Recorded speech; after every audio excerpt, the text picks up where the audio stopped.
One. Hi, everybody. Welcome to the 63rd episode of the FilmBrony Podcast.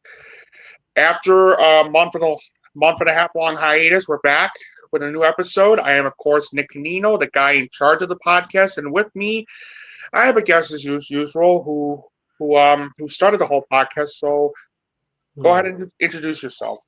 Hi, yeah, pretty much know who I am. So I'm the FilmBrony. Do some shit on my own channel on the Popcorn Panel, and I'm doing the podcast here. Yeah, I do apologize that this is a month and for a month and a half long hiatus. I had a lot of shit in my life going on with all the stuff and such, and I do apologize for that. We didn't get to do a Halloween special last week. Again, this is what happens when like work gets to you. So next Halloween, I promise there will be a Halloween special next October, and I will do something different for that time too. So anyway, we're gonna do our usual podcast today. Going over the movies that came out from mid-August all the way through most of September, and then Søren will be announcing his dog and pick of the show. So it's just going to be a normal podcast today. So yeah. Before we start with our reviews, though, we're going to start with what we usually start with, and that is the Blu-ray showcase. Right. Yeah, from Shark Boy and Lava Girl. Audition. Brian Song. That is a great movie. One of the best football movies ever made. Yeah. Congo. That's one of my biggest guilty pleasures. Yeah. Death on the Nile, the 70s version. Great film. Death to Smoochie. Yeah, the one with Robin Williams. Elio. All right, film. F1. Great film. I also have it too.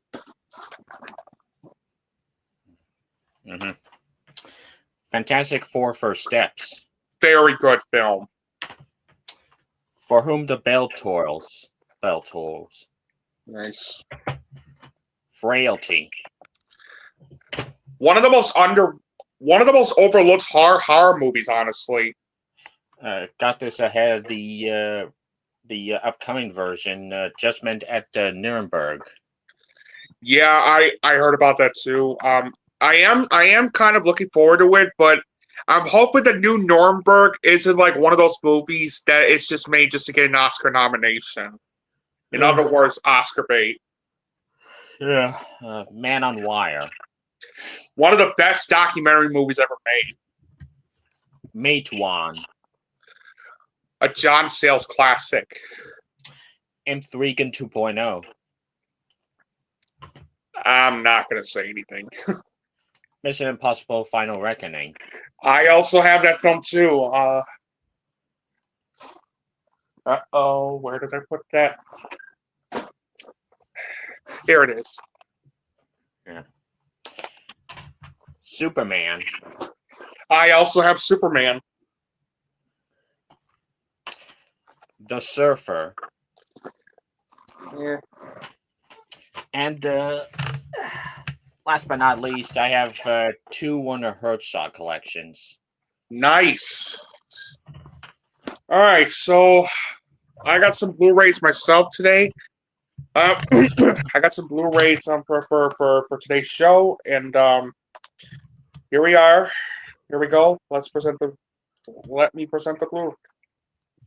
Let's go ahead and I present the Blu-ray, starting with the Richard Linklater film that it was on my best of 2016 list. Everybody Wants Some. I still need to see that one. It's a great film. Next, one of my favorite movies of 2016, Hell or High Water. Great film. It is. Next, a great superhero film from 2017, Spider-Man: Homecoming. Mm-hmm. Next, I was very lucky to get this one, and I want to say rest in peace to this actor, to this beloved actor, Robert Redford's The Old Man and the Gun. Pretty solid film. I love this movie. I was very lucky to see this in theaters when it first came out. Next up, glad I got this so that my John Wick collection will be complete. John Wick Chapter 3 Parabellum. I have all the main ones right here. Nice. And then I got these. And then Søren mentioned it, but I might as well mention it again. Mission Impossible: The Final Reckoning. Pretty solid film, albeit a bit weaker compared to some of the other ones. It is the weakest of the McQuarrie films, but you know what? I still really love this movie. I still really love this movie, regardless. Yes, it's not as great as the others, but I still loved it. And then all right, let's see here. And then excuse me. And then I got some, and then I want to present some of the movies that I got for my birthday this year, starting with one of the best horror movies of the year, yet I can only watch this once, Bring Her Back. One I'll have to see. Yeah. Please do. Next, I know you found this movie overrated, Søren, but I really love this movie, Friendship. There's going to be some fun when we get to the best and worst of the summer. Yeah. Next up, one of my favorite movies of this year, 28 Years Later. I'll probably get it when Bone Temple comes out on Blu-ray if they have a double feature of it. Okay. And then, last but not least, for the birthday Blu-rays, Superman, as Søren mentioned this earlier. Uh-huh. And then, here we go again, another film Søren mentioned. Last one this time, guys, last one. F1, the movie. And then, finally, last but not least, what is one of the best movies of the year and a brilliant follow-up to the director's last film, Barbarian, Weapons. Another one I'll have to see in time. Please do. All right, well, that covers the Blu-rays. So we're going to go ahead and... oh, crap. Hold on.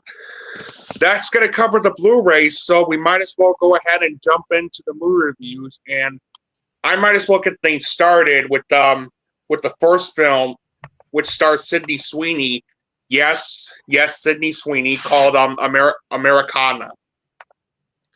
Now, Americana stars Sydney Sweeney and Paul Walter Hauser in a movie about a shy waitress and a lovelorn military veteran who find themselves in the crosshairs of a ruthless criminal as they try to retrieve a rare Native American artifact. I'm well aware of the controversy surrounding the American Eagles genes, and I'm not even going to bother getting into that. But the only thing I will say is that this is one of the most pointless controversies I've ever seen in my life. But I don't want to dip my toes in. I don't want to dip my toes into that. I already mentioned on our last podcast about the state of America, so I really don't want to dip my toes into that anymore. I mean, for some time. After all, this is a review podcast, not a political podcast. Aside from another film we're going to mention later, but that's besides the point. Anyway, I had no idea what it was even about until I saw that she, along with Paul Walter Hauser, were in it. And I actually got curious to check it out. And after finally seeing Americana, it's good, but not great. For his first time directing a movie, I thought Tony Toss did a solid job, especially with how he directs the actors and some of the action, which I'll talk about in a bit. The acting is terrific. Yes, Sydney Sweeney does wear jeans in this movie, but again, I don't care about the controversy. I don't care about the controversy. I'm only judging the performance. She delivers a brilliant performance as Penny Jo Poplin. The way she stutters as this innocent waitress girl actually felt natural. Hey, Dreamers fan, Animation Fan 1995. One of my thoughts on the Michael Jackson biopic. I'm a little mixed on this, if I'm going to be honest. I'm optimistic to see it myself, considering that Michael's nephew is playing him. Yeah, that's the. Yeah, I like that his nephew is playing his uncle. I love that. That's the only reason why we are gonna review that one next year. But anyway, Paul Walter Hauser was also terrific as Lefty Ledbetter, and he and Sydney Sweeney had some really good chemistry. But the one actress that surprised and impressed me the most, though, was Halsey. She gives out such a compelling breakthrough performance as Mandy Starr.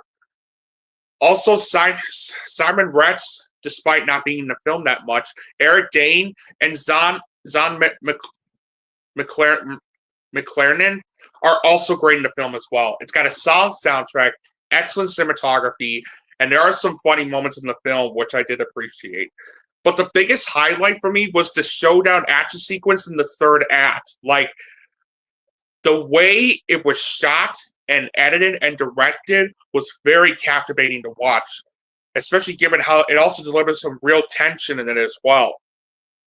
And the ending surprisingly felt satisfying too. Now, with that being said, here's why I consider Americana a good film, but not great. The story admittedly tried a bit too hard to be a mix of Tarantino and the Coen brothers by having it be in a non-linear narrative told in 5 chapters, especially when chapter 1 starts at a point halfway through the movie's timeline, which I found pretty jarring and inconsistent. I also felt Tony Tosta's screenplay could have used some improvement, mainly due to some of the supporting characters feeling underutilized, the tone being a bit all over the place where it can't decide if it wanted to be a dark comedy or neo-Western crime thriller, and the themes it's trying to explore involving identity, exploitation, and survival that either feel rushed, undercooked, or never come to fruition. There's also some pacing issues here and there, and some of the editing choices did feel a bit uneven at times as well, but that's it. Overall, despite its uneven narrative, I nevertheless found Americana to be a solid, charming, and entertaining neo-Western crime film that also serves as a solid homage to both the good and the bad of the Western genre. So, I like this one, and I do recommend this. I do recommend it. 7 out of 10 or a B. Solid film. Next, we have Highest to Lowest, and this reboot of one of Kurosawa's lesser-known films is neither the highest nor lowest in Spike Lee's filmography. There's some good acting from the likes of Denzel Washington and Ephraim Hadra, and there's also stunning cinematography and music that showcase the New York culture rather well. And the highlights are the various chases throughout the city, as well as the climactic interrogation. However, the pace is a bit slow, especially in the first half, which didn't really have the urgency to secure its premise. But it's still a fun flick from Spike Lee that's worth seeking out, so seal of approval. I have to be honest. After seeing Highest to Lowest, given how much I loved Spike Lee's last 2 movies, which were Black Klansman and The Five Bloods, I was disappointed with Highest to Lowest. And I really wanted to love this movie. I really did. The only word that came out of my mind after seeing Highest to Lowest was disappointment. Now, it's not a bad movie. There are a lot of great things in it. It's well directed by Spike Lee, especially since you could see the vision and passion he had behind the camera, especially with how he directs the actors in the film. The acting was terrific. Denzel Washington absolutely delivers one of his finest performances yet as David King. Jeffrey Wright was also brilliant as Paul Christopher, and the dynamic that he and Washington bring was such a joy to watch. But the one performer that surprised me the most was A$AP Rocky.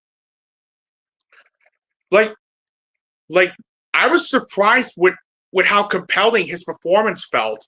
He plays young Felon, and what makes his performance so compelling is that he brings so much energy and charisma to his character while also coming across as intimidating. And that's a sign of great acting right there. The cinematography was fantastic, where to the point where I would argue it's one of the best I've seen this entire year so far.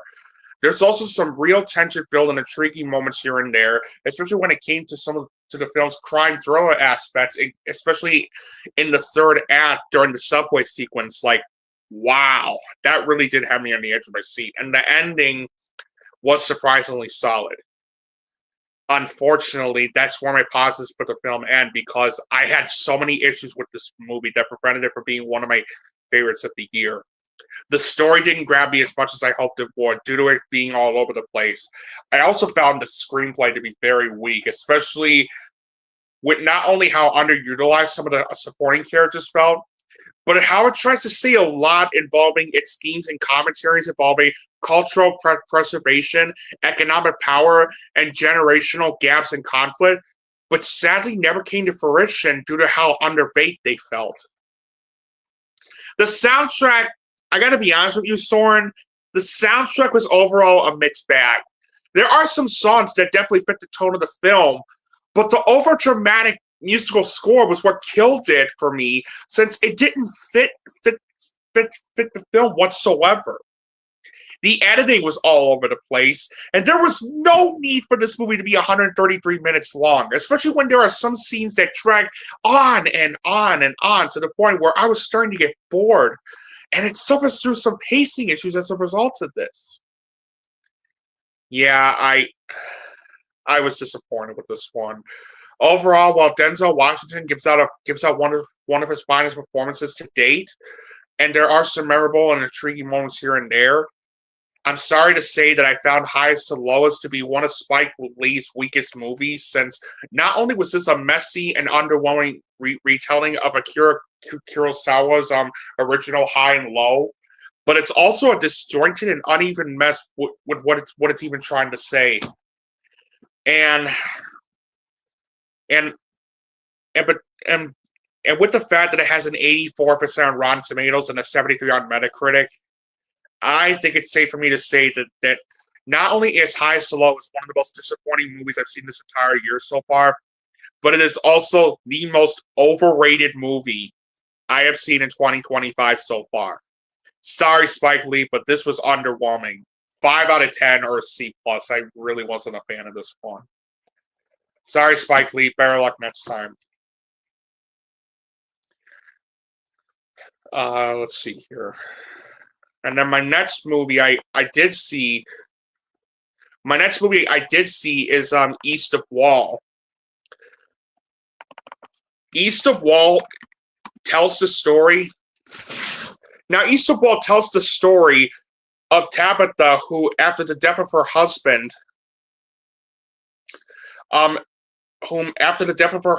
wrestles with financial insecurity and unresolved grief while providing refuge for a group of wayward teenagers on her broken-down ranch in the Badlands. Going in, I didn't know what to expect, despite it premiering at the Sundance Film Festival earlier this year, where it won the Audience Award in the next program. And yet, not knowing much about it actually made my experience watching East of Wall a surprisingly compelling one. East of Wall was such an earnest, compelling, and moving portrait of the American West, as well as family, horse whispering, and resilience, and overcoming hardships that really had me invested from beginning to end, and moved me with how raw and natural the whole thing felt. The story felt haunting and engaging. Kate Beecroft did a very good job with the way she directed the film, especially with how she directs the actors and actresses. And her screenplay was very good, especially with it having solid dialogue, characters that feel fleshed out and real, and how it has a lot to say when it came to the film's themes involving family, resilience, horse whispering, and overcoming hardships, including grief, loss, and abuse. The acting was absolutely terrific. Tabitha and Portia Zamiga, I'm sorry if I mispronounced that, but they both deliver such excellent breakthrough performances playing fictionalized versions of themselves. And although they're not in the movie that much, Scoop McNairy and Jennifer Hale, I'm sorry if I mispronounced that. Regardless, both deliver some very good performances. It's got stunning cinematography, and the campfire scene is one of my favorite scenes I've seen this entire year, mainly in terms of how raw, powerful, and moving it felt. And the ending was surprisingly moving as well. Now, as for issues with the film, I was not a fan of the film's soundtrack and some of the song choices that were heard in it. There's also some pacing issues in some spots and some editing choices made in the film that did come across as being uneven and jarring at times, but that's really it. Overall, I found East of Wall to be an earnest, compelling, and moving coming-of-age portrait of family, horse whispering, resilience, and overcoming hardships that moved and enthralled me from beginning to end. I really enjoyed this movie. I highly recommend this one. 8 out of 10 or a B+. Now we're gonna. Oh, there might be times where I do say idiotic, just like I did just now, but maybe. And here's another movie that you might say idiotic to, Honey Don't. Oh god, that film. Honey Don't, more like Honey Don't see this movie. After Ethan Coen's first solo effort was a buzz, I was hoping his next movie turned out better. And I will say this one's significantly better than Drive-Away Dolls because while that movie annoyed me, this one mostly bored me. There's good actors like Chris Evans and Margaret Qualley and some good music and cinematography, but the murder mystery wasn't really that engaging, the characters themselves are boring, and there's very few laughs. Hopefully Ethan either gets his shit together or just gets back together with his brother, because Honey Don't get to see a mediocrity. So, yeah. I'm not going to be around a bush with this one. Honey Don't sucked. And I got to be honest with you, Søren. As disappointing as Drive-Away Dolls was, I would honestly rather watch that film in a loop than sit through this again. Because, good Lord, this bored me to tears. This isn't just the worst movie put out by one of the Coen brothers, Ethan Coen. It's also one of the laziest and most boring and inconsistent movies I've seen this entire year. This is one of those movies where you're left feeling bored since nothing happens throughout the film. And even when some stuff does happen, it either feels rushed or doesn't get resolved at all to the point where it just becomes nothing more than just a complete waste of time. Now, is it the worst movie I've seen this year? No. There are some good things in it, such as some good performances by Margaret Qualley, Aubrey Plaza, and Chris Evans.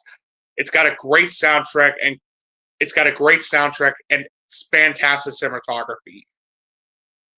Unfortunately, that's where my positives with the film end. My God, where do I even begin with this one? The story? Yeah, right. There's no story in it whatsoever. Just 90 minutes of almost nothing happening. I was also very disappointed in the way Ethan Coen directed the film since it came up as being nothing more than a muddled mess. I don't think that the screenplay that he and his wife Trisha Cook wrote for the film is any better either, especially with most of the characters feeling paper thin and one-dimensional, as well as the dialogue being nothing more than a clunky mess. The rest of the acting, while not terrible, wasn't that great. Charlie Day, Kristen Connolly, and Billy Eichner all feel horribly wasted in this movie, especially since they're not given that much to do. And although the editing was a bit better than Drive-Away Dolls, the editing was still an awkward mess regardless. As for the pacing, oh my God, to say this is one of the worst I've seen this entire year would be putting it bluntly. It was so sluggishly paced, especially with some scenes that dragged on and on and on, to the point where I actually almost fell asleep while watching this. I'm not kidding when I say that for a movie that was almost 90 minutes long, it felt like it was going on for 2.5 hours. Also, did I forget to mention that the film is also not funny? I'm not kidding. The comedy in Honey Don't felt both forced and Yep. Here comes that word. I'm gonna drop DreamWorks Animation Fan 1995. Forced and idiotic as hell. There you go. And as for the mystery aspects of the film, forget it. They're not that intriguing or interesting, especially when the reveal of who was responsible for all of this made no sense. Absolutely no sense. Spoilers, but who cares? You shouldn't see the movie anyway. It's Aubrey Plaza's character, MG Falcone, who was also shown to be the police officer early on in the film. She was responsible for it. Wow, movie. Aren't you so clever with that reveal? Wow, movie. Like, aren't you so clever with that reveal?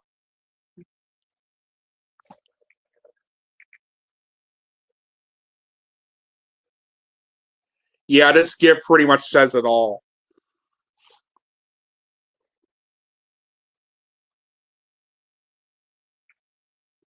That just shows you how clever the movie is with its twist.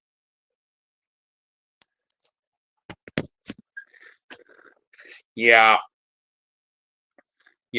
Also, the ending sucked ass as well. So, yeah. So overall, I hated this movie.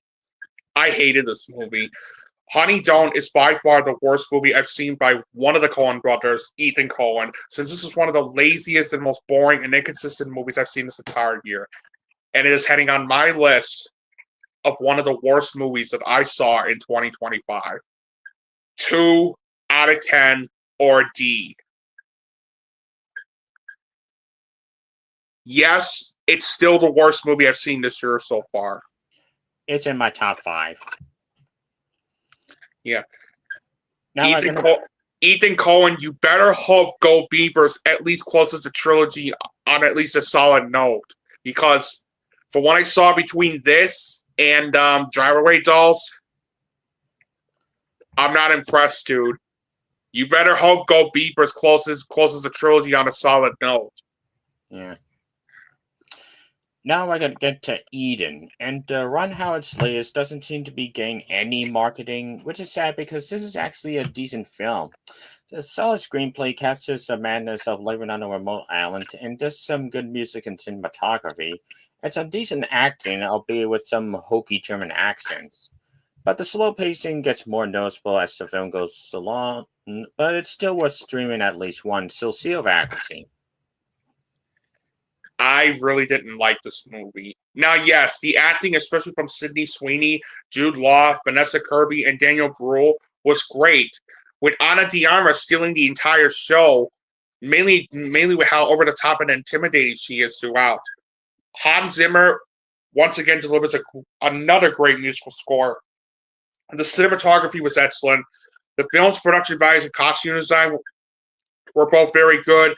And there are some real tension-filled moments that actually did have me on the edge of my seat throughout. Unfortunately, this movie was a mess. The story didn't grab me as much as I hoped it would, due to it coming across as cliched and predictable. I was also very disappointed with the way Ron Howard directed the film, since it came up as being a muddled mess. And the screenplay was also was such an incohesive mess. Not only with its clunky dialogue, but with the themes it was trying to explore, such as desire, obsession, psychological isolation, and the darker side of human nature that were unfortunately underdeveloped.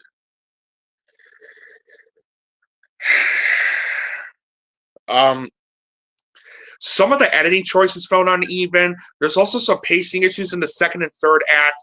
And as stated before, it has its share of cliches that you've seen countless of times in other films before.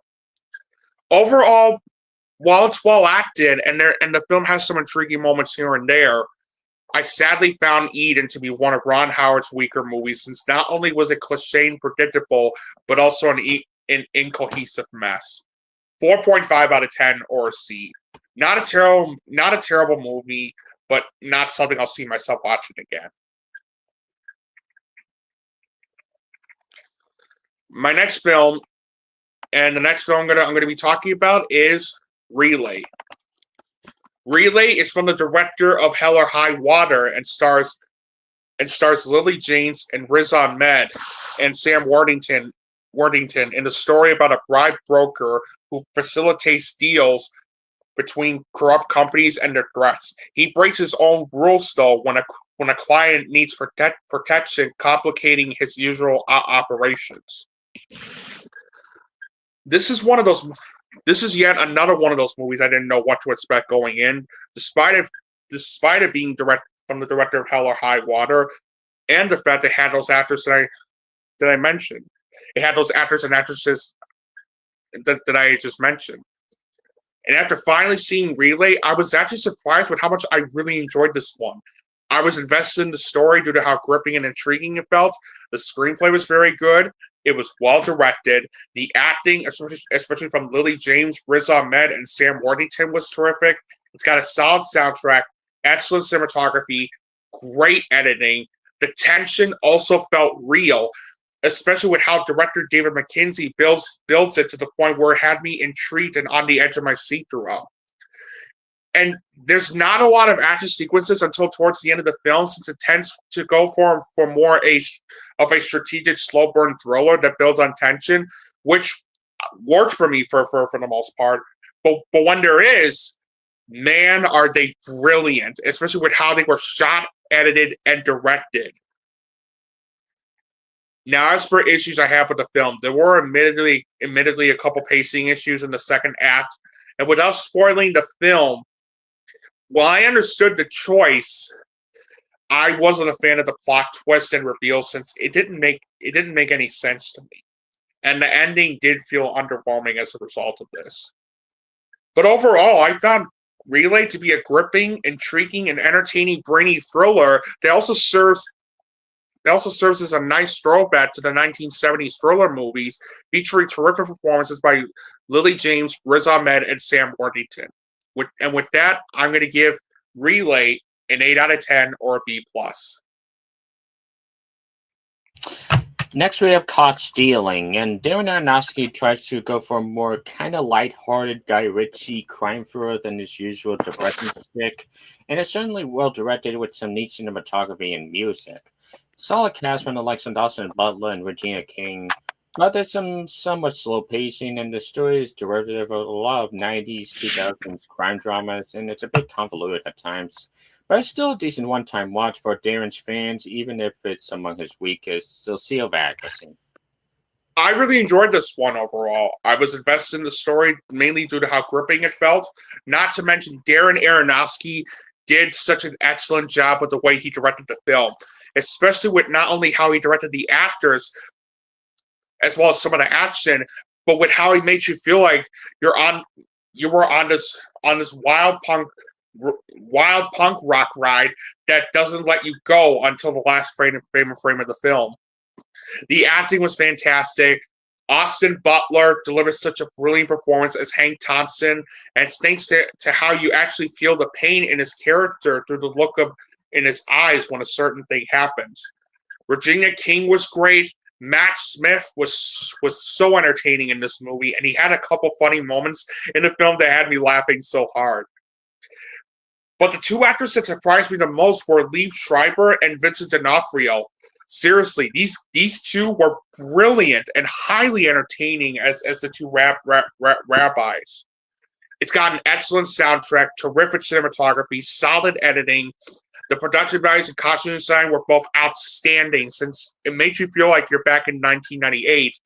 There's also some funny moments in the film too, mainly from Matt Smith's character. Excuse me. I was also really impressed with some of the action sequences shown in the film. not only with how they were shot, edited, and directed, but with how they also provided stake and real tension throughout. High stake and real tension throughout. And the ending felt satisfying too. Now, even though I really like Caught Stealing a lot, I have to be honest when I say this one fell just a bit short from being one of my favorites from Darren Aronofsky. And the reason comes from these issues I had with the film.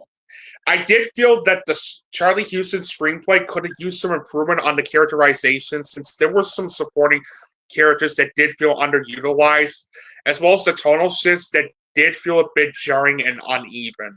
The pacing felt a bit too breakneck, and the movie does unfortunately have some predictable moments when it came to some certain choices, certain decisions characters make that you could possibly predict the outcome of that said decision. But that's really it. Overall, while it falls a bit short for being one of my favorite movies from Darren Aronofsky, due to its uneven tonal shifts and some predictability, I nevertheless found Caught Stealing to be a dark yet wild, gripping, and entertaining film featuring a brilliant performance by Austin Butler. 8 out of 10 or B+. Really enjoyed this one. Check it out. Next up, The Roses, and the reimagining of the classic 80s comedy War of the Roses is a fun run. Benedict Cumberbatch and Olivia Colman are having a ball going at each other, and solid direction from Jay Roach, and there's some hilarious moments throughout, including the very ending. However, there are some pacing issues throughout, a few slow parts in the first hour, and an extremely rushed climax. But I still recommend this looking for a dark comedy to cap off the summer season, so see over accuracy. And actually, DreamWorks Animation Fan 1995, Madam Web is my least favorite film of 2020 so far. Soren doesn't have it as his least favorite of the 2020s. It's my number 8 of the decade. Yeah. So yeah, The Roses. Where were we? Oh yeah, The Roses. It's a good reimagining, but not great. Let's start off with what worked for me. Tony McNamara's screenplay was very good, especially with how it had a lot to say when it came to tackling its themes and commentaries involving marriage and relationships, as well as poking fun at upper-class millennial couples, as well as witty dialogue and solid characterization. Jay Roach's directing was very good. The acting was terrific. Olivia Colman and Benedict Cumberbatch were both fantastic in this movie as the married couple, Ivy and Theo Rose, respectively, and they had terrific chemistry with one another as well. Andy Samberg, Allison Janney, Zoe Chow, and Kate McKinnon also delivered some great performances in the film, too. The musical score was great. It's got excellent cinematography, solid editing, and 90% of the jokes throughout the film felt witty and clever, especially with a few scenes and lines of dialogue that actually made me laugh. Now let's talk about what didn't work for me. The story was a bit of a muddled mess, especially since there were other subplots, one involving the whale that felt unnecessary. Also, I'm not kidding when I tell you that most of the funny bits they showed in the trailer are actually in the last 20 minutes of the film. The whole movie is a build-up to them breaking, which for the most part was executed nicely. It does have its share of pacing issues here and there, and 10% of the jokes did fall a bit flat, but it also, while the third act is a lot of fun to watch, especially with Olivia Colman and Benedict Cumberbatch's characters breaking and going against each other after all that bickering, I have to admit that it did feel rushed, and I wish they could have added like 5 to 10 more minutes of the chaos.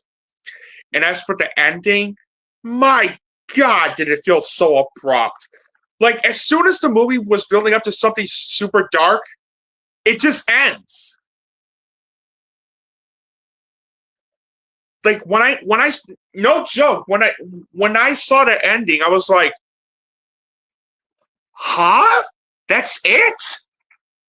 Really? Well, all right then. Overall, despite its messy story and its unbelievably rushed, stirred at an ending, I nevertheless found The Roses to be a funny and solid reimagining of the 1989 film, featuring some brilliant performances and chemistry by Olivia Colman and Benedict Cumberbatch. 7 out of 10 or a B. And now we're on to my last review. The last movie review for August before we move ahead to September. And my last movie that I'm reviewing for August is what is one of my favorite movies I've seen this entire year. Splitsville. Splitsville is from the same team that wrote. It's from the same guys that created The Climb, which was one of my favorite movies of 2020. And in Splitsville, we follow a man whom when his wife asks for a divorce, he runs to his friends for support, only to learn that the secret to their happiness is an open marriage. Okay. When I saw the trailer for this about showing up the life of Chuck back in June, I was actually looking forward to it because. Oh, hold on a second. So when I saw this back in June, when I saw the trailer for this back in June, I was actually looking forward to it because of how much I loved The Climb. The Climb was on my list as one of my favorite movies of 2020, since I found that film to be a poignant and enthralling portrait of tumultuous relationships and toxic masculinity.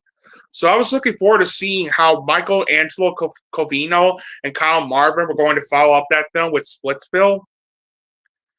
And here's something that has never happened to me before. When I first saw the film for the first time, I first thought it was all right, despite some big laughs in it. However, I knew there was something I missed out on my first viewing, so I watched it one more time, and let me tell you, rewatching Splitsville on my second viewing actually made the experience a lot better. Yeah, as you can probably tell, I absolutely love Splitsville very much. Splitsville isn't just a brilliant follow-up to the duo's last movie, The Climb.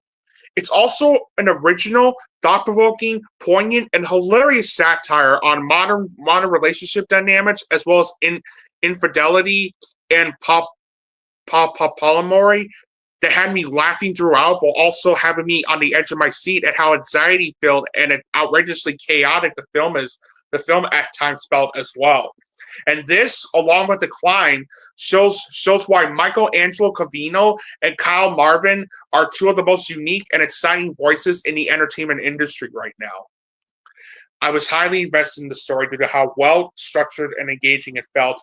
It's well directed, and the screenplay was brilliant, especially since not only did it have witty dialogue and its quirky yet fleshed out characters, but it also had a lot to say with its themes that it's exploring, such as relationships, honesty, polyamory, and infidelity. The acting was absolutely terrific. Dakota Johnson gives out one of her best performances yet as Julie, and she had some very funny moments in the film as well. Adria Arjona, who you may remember last year from Richard Linklater's Hitman, she delivers another excellent performance as Ashley. Meanwhile, Michelangelo Covino and Kyle Marvin are also brilliant as both Paul and Carrie, respectively, and they had great chemistry in the film as well. It's got a great soundtrack, terrific cinematography, it's deliberately paced throughout. And since this is a comedy, is the film funny? Yes. The humor and satire on modern relationship dynamics felt witty and clever, and there is some outrageous physical comedy shown in the film that had me dying of laughter. And it also has one of my favorite endings I've seen in a movie this entire year. My only issue I did have with the film is that there were a couple editing choices the film makes that it did admittedly feel a bit jarring and uneven at times, but that's really it. Overall, not only was Splitsville such a brilliant follow-up to Michelangelo Covino and Kyle Marvin's previous movie, The Climb, but this is also one of the most original and funniest This is also one of the funniest and most original and entertaining films I've seen this entire year. And it's on my list for one of the best movies I've seen in 2025. Between this and Decline, I can't wait to see what Michelangelo Cavino and Kyle Marvin do next. 9.5 out of 10 or an A. I really recommend this one. And for those of you haters saying that Dakota Johnson can't act, watch this movie and tell me otherwise. And also Peanut Butter Falcon and Materialist. Seriously. And Daddy-O. All right, so that's it for August. And now we finally move on to most of the films that came out in September. Starting with oh god, this movie. Well, I knew this was coming. I knew I would eventually review this one, and well, might as well reveal the poster for it. Yep, there it is. The Conjuring, Last Rites.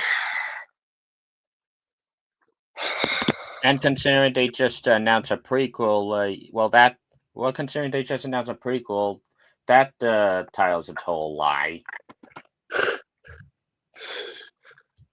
To quote one of the videos, so that was a fucking lie.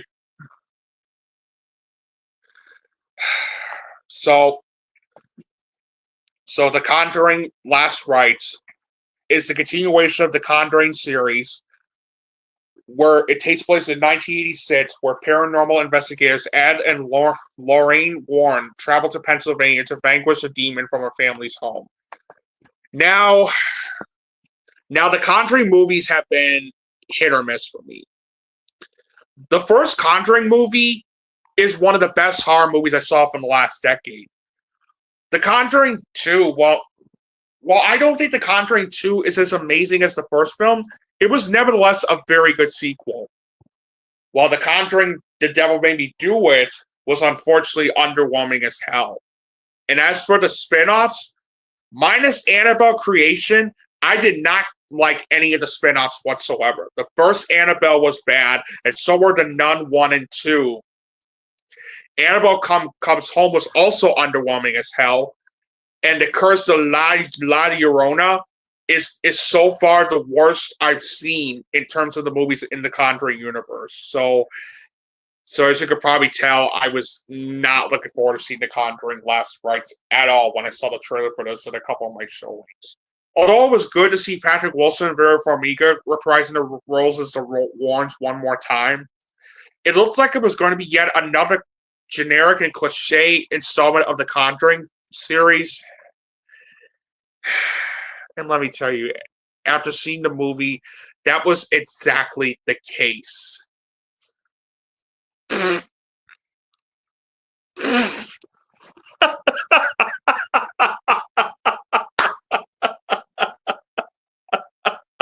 Annabelle Come Home.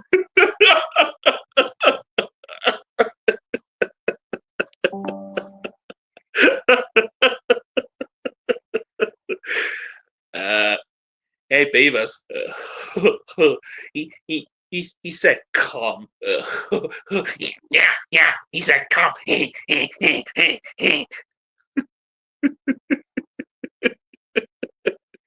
Jose. We're doing all right, man. Thanks for dropping by.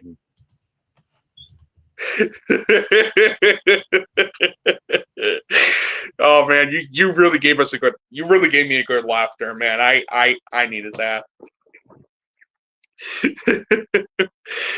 Anyway, yeah.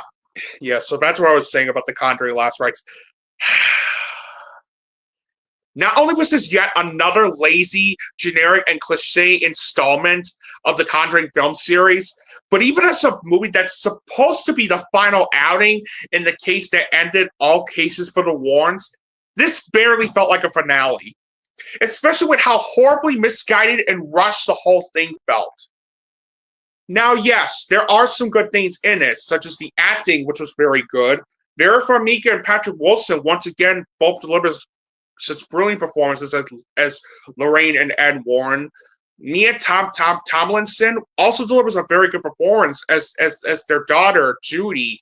And Ben Hardy was also surprisingly good as Judy's boyfriend, Tony. The cinematography was excellent, and it's got solid production values and costume design.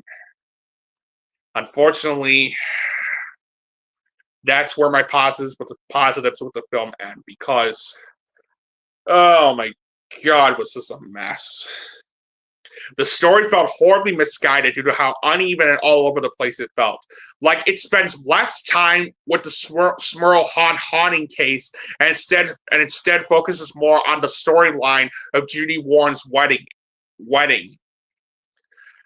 The actors performing the Smurls weren't the problem at all, since they did do a good job with portraying them. It's just too bad the movie didn't focus much on them, and that was a real disappointment. Well, then again, it didn't look that good from the trailers, but still, the screenplay was such a sloppy mess. Mainly not only due to how underdeveloped most of the characters, including the Smurl family, felt, especially since we don't get to spend that much time with them, as stated just now, but the dialogue also relied too much on exposition dumps, and the tone also felt so all over the place that it can't even decide if it wanted to be a horror film or a family drama. Not to mention that Michael Chavez's directing was such a muddled mess, since he tried way too hard to be like James Wan with how he crafts the scares in the film. While also trying too hard to juggle everything in terms of the film's story. And speaking of the scares, is the film scary? Well, the correct answer is no.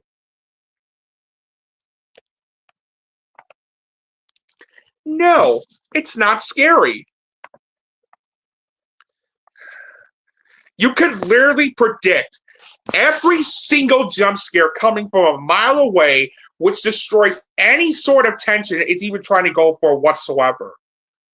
And when I say that Michael Chavez tries way too hard to be like James Wan with how he crafts the scares, I fucking mean it. I was also baffled at how noticeably bad some of the CGI effects looked, especially this one scene involving, you gotta look at this, involving a giant Annabelle doll. Like, look at this. Look at this CGI. Oh crap! Hold on. Yeah, look at this CGI. Gee, I'm so scared right now.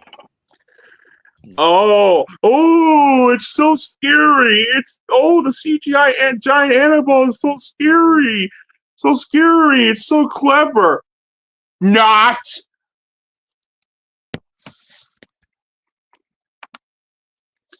Oh, crap.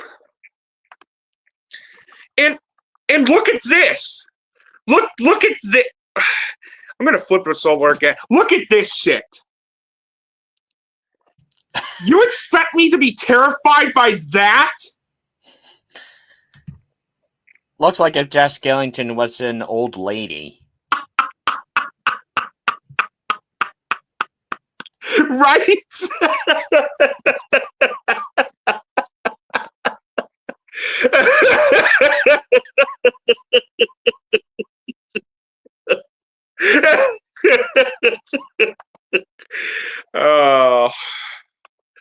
Oh my god. Yeah. I'm so scared by that. I'm so scared by I'm so scared by the Jack Skellington lady. I'm so scared. Not.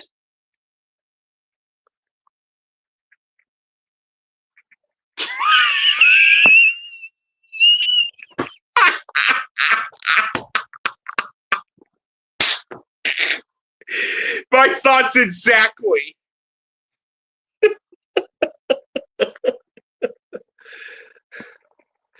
Oh my god, I'm getting carried away for a bit. The musical score felt weak. It's also clumsily edited.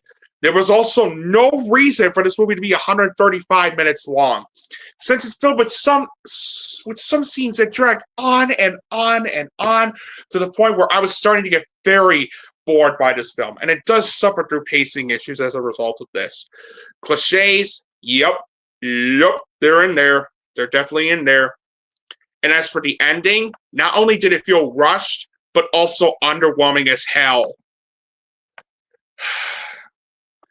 Yeah, this really felt rushed. The ending felt so rushed. Overall, while it's not the worst of the movies, The Conjuring Last Rites was nevertheless another boring, cliched, and horribly misguided and underwhelming installment of the series that not only barely felt like a finale, but also another proof on how the Conjuring series has seriously ran its course. For a movie that's supposed to be the last time Patrick Wilson and Vera Farmiga portrayed the Warrens, this felt so underwhelming. It really should have been a lot better. 3 out of 10 or a D+. I really did not like this movie at all. Really did not like it. And I don't know what's even scarier. The fact that they lied about this being the last film of the Conjuring universe and that this is only the end of phase 1, or the fact it was even the highest grossing movie in the Conjuring universe so far. I don't know which is scarier. Oh yeah, and here's my message to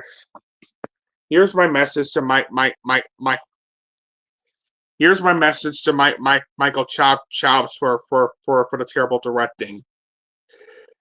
Take it away, Wedding Singer. Take it away.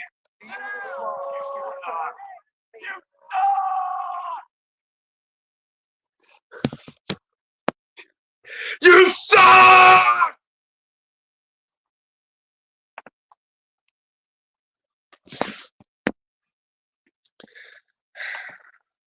Anyway, next movie I have, give me a second. Okay.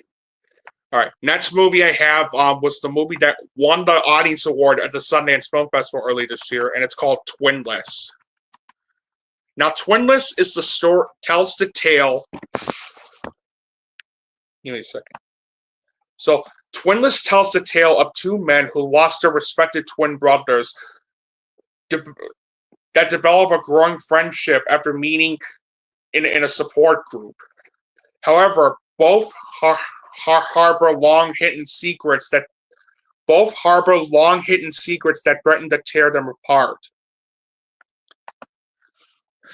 I first heard about Twinless early this year when it won the audience award at the Sundance Film Festival, and I was really interested in checking it out, knowing that Dylan O'Brien was in it, and the premise of the film was also another reason I was eager to watch this one.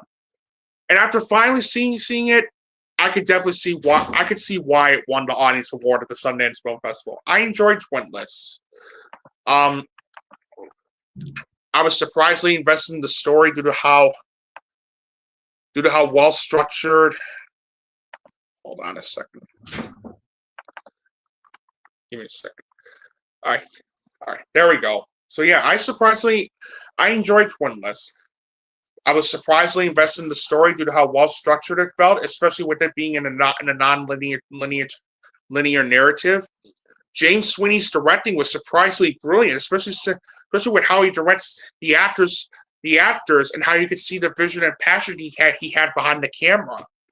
And the same could be said with his screenplay, and his screenplay was also great, since not only did it have such well-written dialogue as well as characters that felt like real people, but it also had a lot to say with its themes involving grief, loneliness, love, codependency, and deception.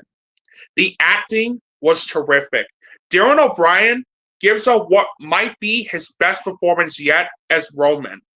What makes this performance so special is how raw and powerful it felt, especially since you feel for this character after he lost his twin Rocky, and Dylan O'Brien also plays the twin brother Rocky, and he was fantastic as well. I may not have a twin brother, but given how I lost my grandfather 2 years ago and my grandmother a year ago, I can relate to Roman a lot in this. I mean, I'm still going through emotions as well, even thinking about it. Hey Taz, welcome to the podcast, dude. Thanks for dropping by. James Sweeney's, and although I had my reservations with his character, James Sweeney was also great as Dennis. But the one actress that surprised me the most was the one that played Marcy. I'm not gonna say her name since I'm afraid I'm gonna butcher it. So I'm just gonna type out who this actress is in the comments.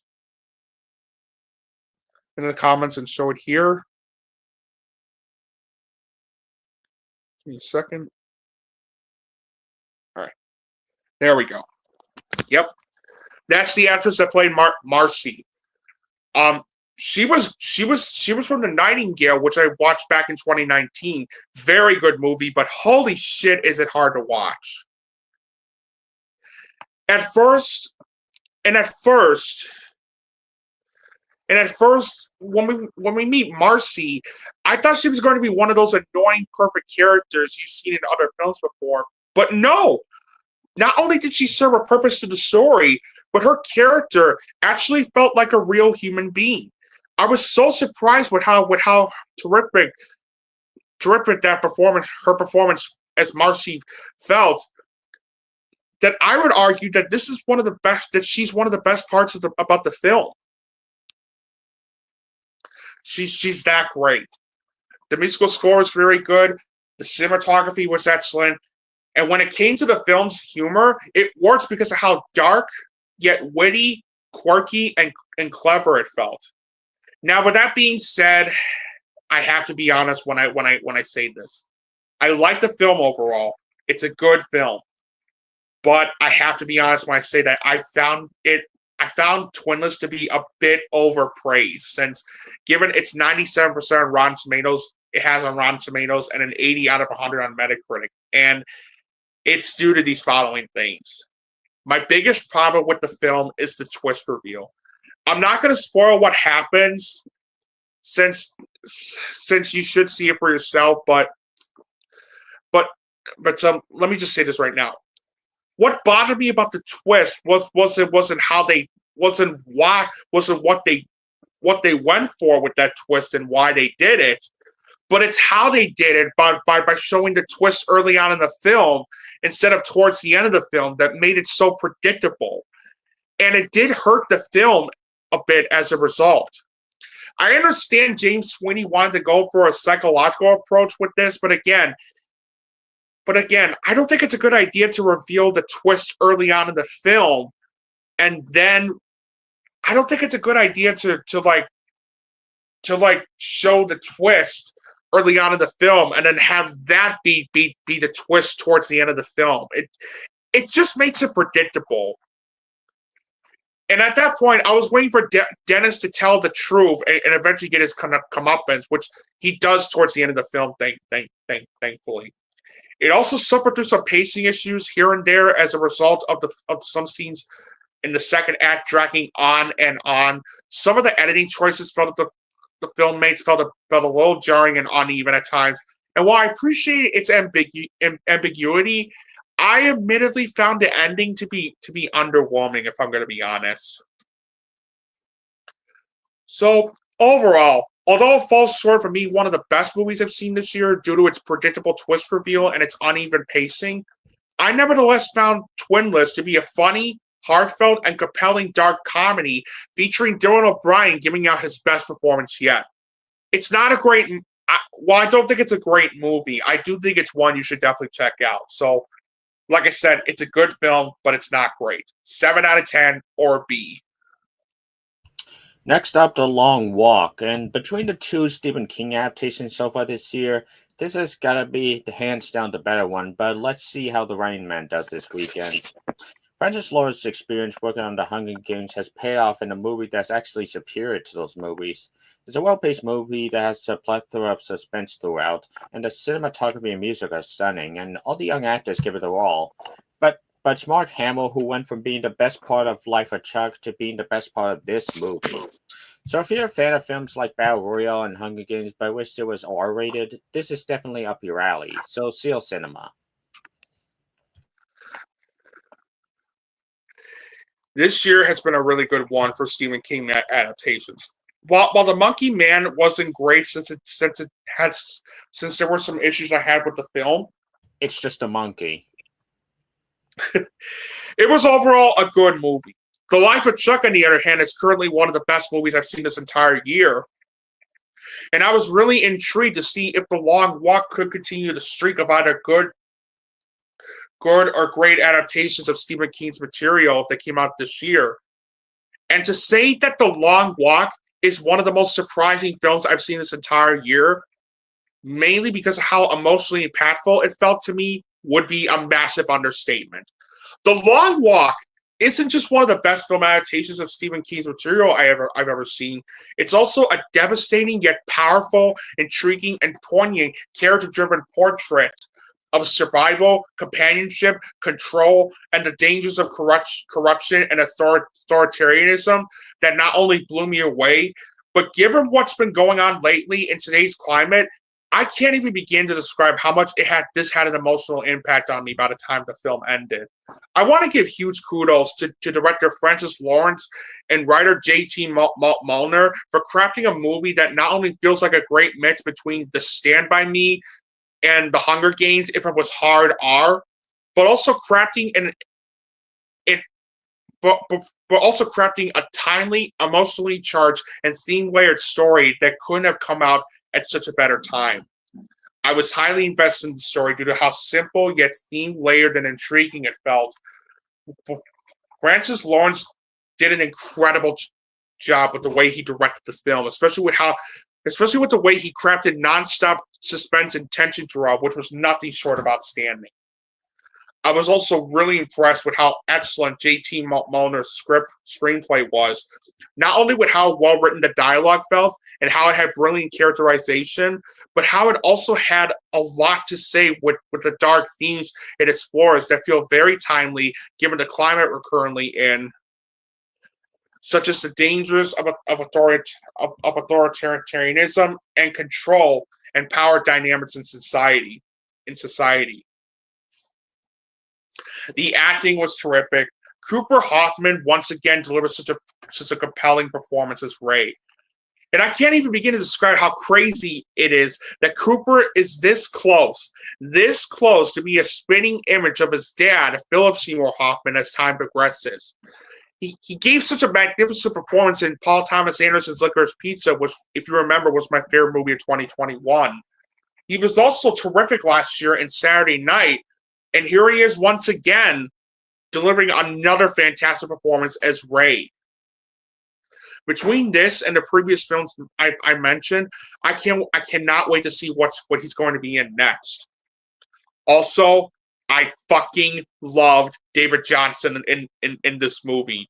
He delivers one of the best supporting performances I've seen this entire year as Pete. And that's thanks to how charismatic he and the character he portrayed felt. And the chemistry and banter between him and Cooper Hoffman is nothing short of outstanding, especially since it made me buy the bond and brotherhood that these two leads had. Next, I want to talk about Mark Hamill. Oh boy. I mean, talk about like going from being like from playing like a grandfather in The Life of Chuck to now playing a menacing major in The Long Walk. Like, what a fucking performance he gave as the major. You hate this guy so much because of who he represents, but his performance is so powerful and intimidating that this is one of those characters you love to hate. Garrett Waring Charlie Plummer, Roman Griffith Davis, Ben Wong, Josh Hamilton, and especially Judy Greer are also brilliant in the film as well. It had an excellent musical score, fantastic cinematography, great editing. It's very well paced throughout. And when I say that the movie is filled with nonstop tension and suspense, that is the biggest understatement I could ever make. I can't even begin to tell you how many times I was on the edge of my seat while wondering which one will survive and which of these characters will bite the dust. And the kills, holy fucking shit. I mean, it's one thing to have real tension suspense, especially when a character is going to die because of a mistake he makes, of a gaffe he makes, and yet it's on a whole nother level when the kills are so effective because of how it had some brilliant use of practical gore effects added to the mix as well. And of course, without spoiling what happens, it also has one of the best and most unexpected twists and endings I've seen in a film this entire year. I say this because I did not see any of those things coming whatsoever. And the way it ended couldn't be more satisfying than that. Now, although I didn't have any issues with the film, there is one thing that did prevent me from giving this a 10 out of 10. Like Warfare and Bring Her Back, due to the subject of the film's story as well as the content it displays, this is one of those movies where I can't see myself watching, where it would be very difficult for me to watch again. But that's really all I could say about this. Overall, not only does The Long Walk work as a devastating yet powerful, intriguing, and impactful character-driven survival thriller, but it's also one of the best film adaptations based on Stephen King's material I've ever seen. And it's also one of the best movies I've seen this entire year. And yes, I am definitely going to give The Long Walk an enthusiastic 9.5 out of 10 or an A.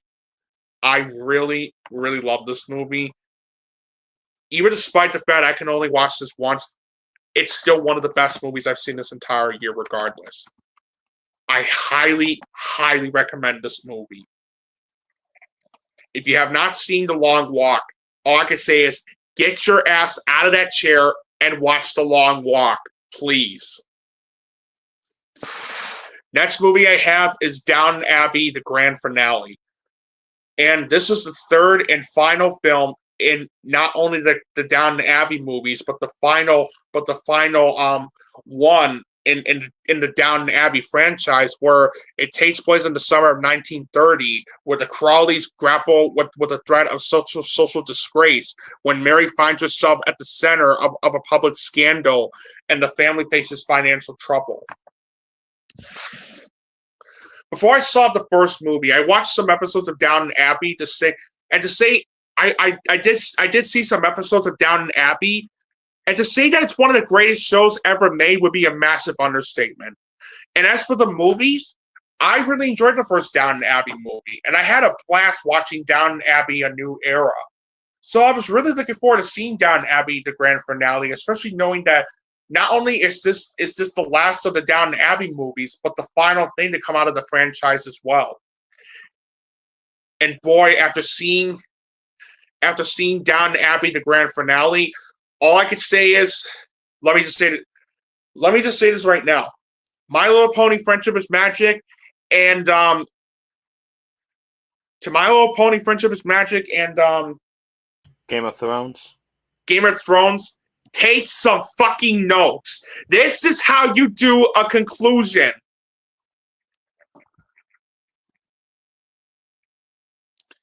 Hello, Nick. Thanks for stopping by. Welcome to the podcast.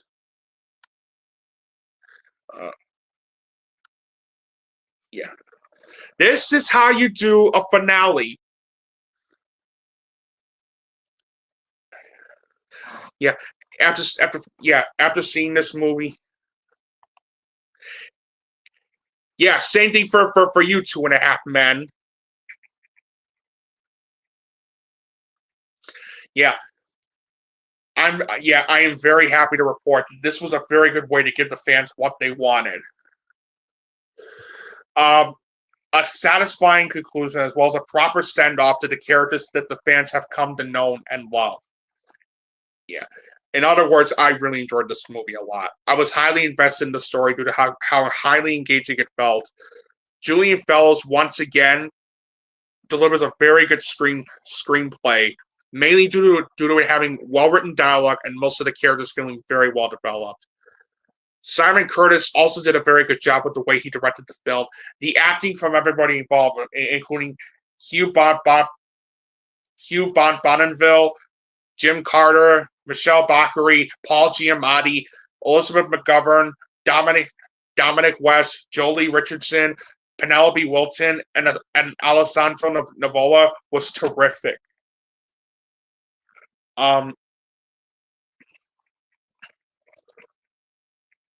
Oh, that's just petty. That's really stupid. That's stupid.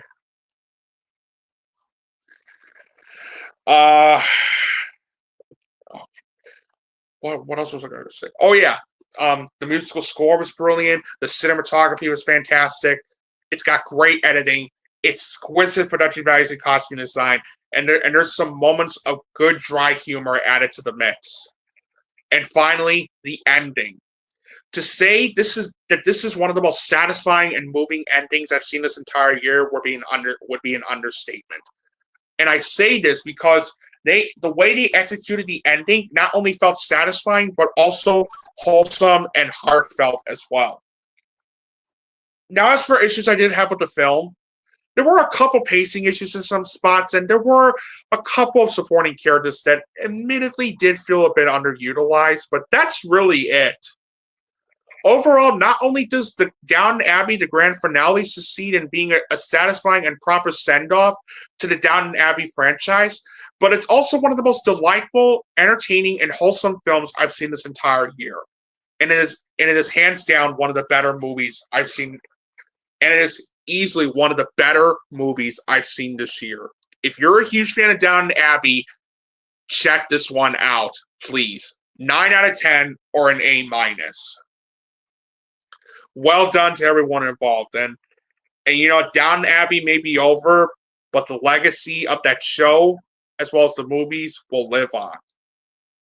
And that's the spirit of a franchise based on a TV series. Next, we have Spinal Tap 2, The End Continues, and this movie tries to recapture the success of the original Spinal Tap movie from 40 years ago, and the result is a mixed bag. The main actors are just as charismatic as before. Elton John is a bonus, and the best parts are the beginning with the Where Have They Been montage and the ending with the concert. But the bulk of the movie is just them hanging out and rehearsing with little jokes put in, and as a result, the middle part is kind of a bore. So, hardcore fans will get something out of this, but it's not necessarily a must-see, so seal mediocrity. This movie was fine. Rob Reiner's directing was actually pretty solid. The acting was very good, especially from Christopher Guest, Michael McKean, and Harry Shearer, who all deliver great performances once again as Nigel, David, and Derek respectively, and the chemistry between the three leads is still there too. Rob Reiner once again delivers a very good performance as Marty. I was very surprised at how good both Kerry Godliman and Chris Addison were as Hope Faith and Simon Howler respectively. And Paul McCartney and Elton John actually do a very good job appearing as themselves. And they actually had some funny moments in the film as well. It's got a very good soundtrack, great cinematography. 52% of the jokes landed for me, and most of it came from the beginning portion of the film, as well as from Chris Addison, Paul McCartney, and Elton John respectively. And the end concert was easily the biggest highlight of the whole film. Now, of course, although it's a decent movie, yeah, before I get to my negatives, let rest in peace, Maggie Smith. Rest in peace. Okay. So anyway, back to what I was saying about Spinal Tap 2. Now, although I do think it's a decent movie, it's definitely not without its fair share of issues. While it is straightforward, I didn't think the story was as strong compared to the first film, since it did feel pretty weak. While Rob Reiner does a good job with the way he directed the film, as stated in my positives, I can't say the same for the screenplay. Since it didn't feel sharp and witty compared to the first film, especially with how clunky and weak some of the dialogue felt, and how some of the side characters felt so underutilized to the point where you could have just cut them out of the film and it wouldn't make much. You could have just cut them out of the film and it wouldn't make much of a difference. Some of the editing choices felt jarring and uneven. The pacing felt too breakneck. 48% of the other 48% of the jokes throughout the film did fall flat, and not to mention the resolution felt so abrupt as well. So overall, while it's nowhere near as sharp, funny, or clever compared to the first film, I nevertheless found Spinal Tap 2, that the end continues, to be a decent follow-up that fans of Spinal Tap will find themselves having a good time watching. And with that, I'm going to give Spinal Tap 2, The End Continues, a 6 out of 10 or a B-. And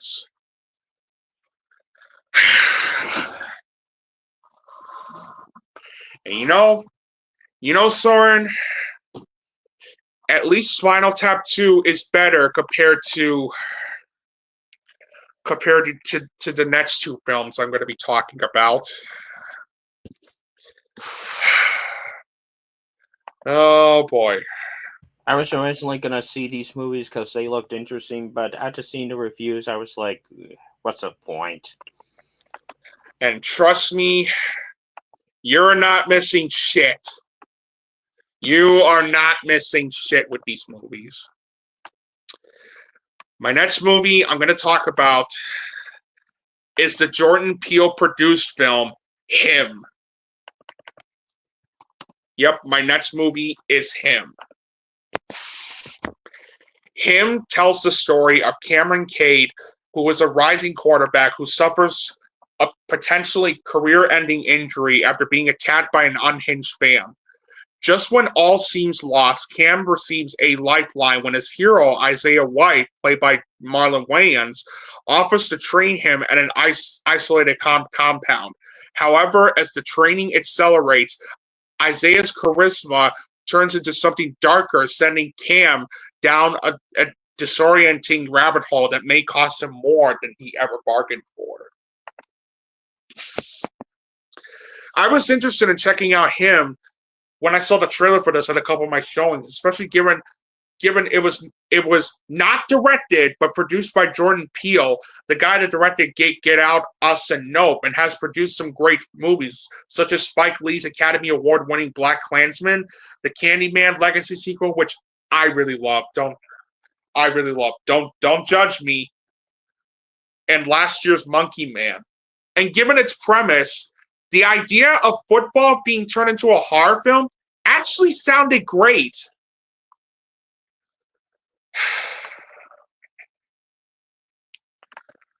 Unfortunately, after I saw the film, the potential it had felt non-existent because of how terrible the execution felt. Him is absolutely one of the most convoluted and inconsistent horror films I've ever seen.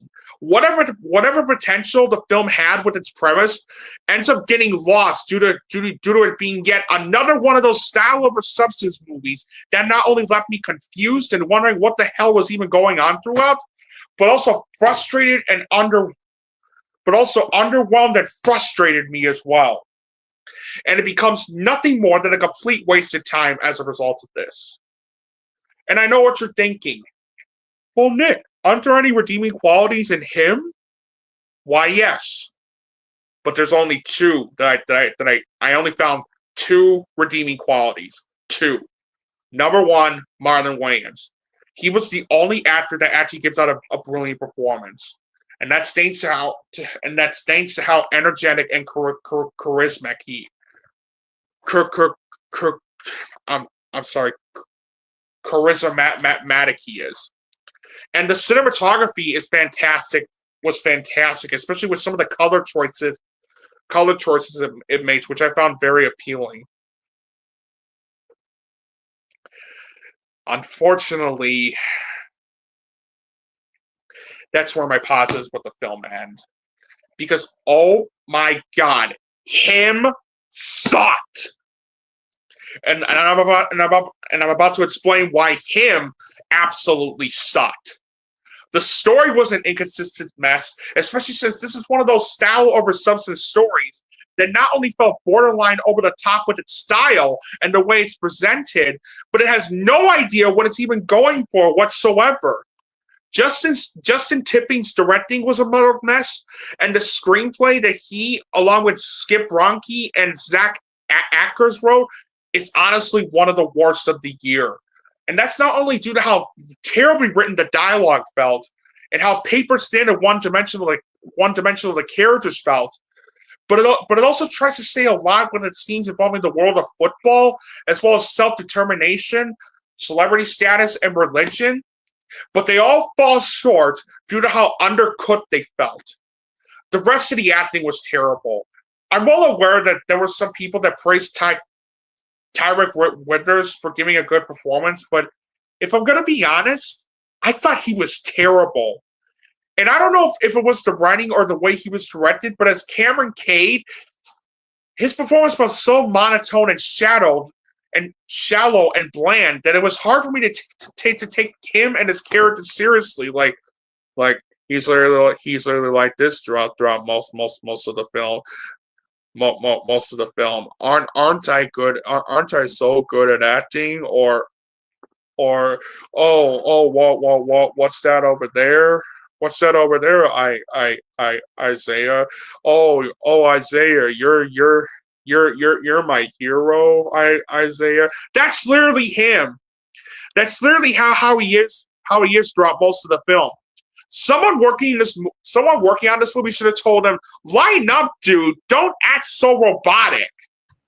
Ferris Bueller, you're my hero. Sorry, I couldn't resist. Yeah, Ben Stein did it better. Thank you very much. Bueller.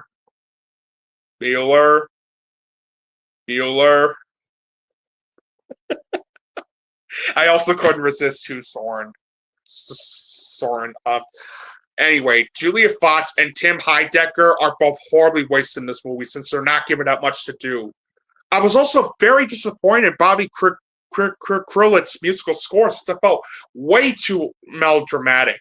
The pacing was all over the place, and the editing. The motherfucking editing! To say this is some of the worst editing I've seen this entire year would be putting it bluntly, because especially with the way it was edited, especially the way it was edited made the movie look like it was having a goddamn seizure.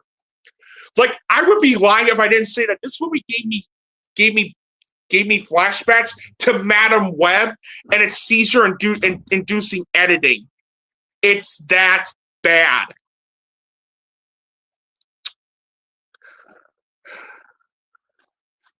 I heard about that horse shit.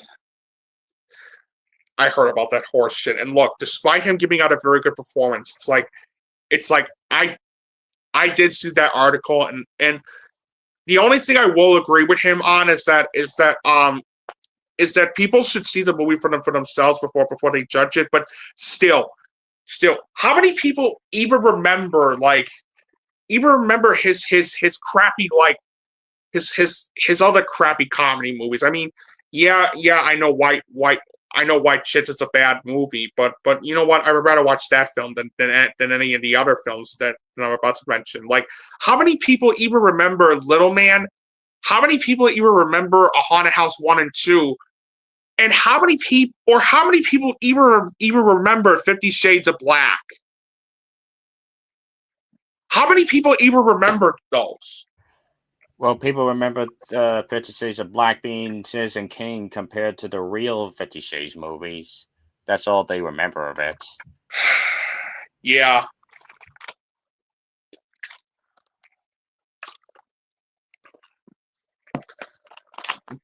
Thank you. My thoughts exactly. Oh, okay. And not only did the tension feel non-existent, but there are two glaring issues I have with the film. Number one, it has one of the most idiotic plot twists I've ever seen in the film. How so, you may ask? Well, I'm about to dive into spoilers, so let me just put this disclaimer. Let me just put this in the description. Let me just put this disclaimer right there.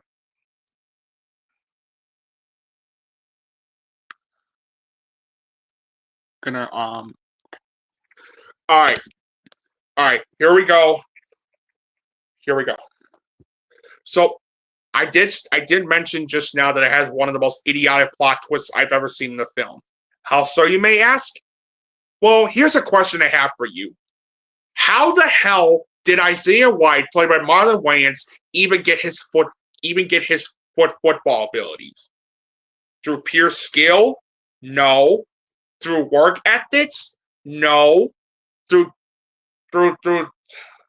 tenacity? No. All the above? No. So if he didn't get any of those things, then how did he get those abilities? Well, get ready when I tell you how he even got those abilities. Again, you have been warned. So it's revealed that Isaiah is part of a line of manufactured GOAT, greatest of all time players, who gain enhanced abilities from ritual blood transferred down a lineage. So yeah, in order for Cameron K to be like him, Isaiah actually injects Cameron's blood with his own blood. How does that even work? I don't know, Søren, because that's not how blood works. I mean, just that doesn't make any sense. That doesn't make any goddamn sense. And finally, the ending. And the reason I put the spoiler word in with the ending is because of what I'm about to show you. Take a look at this.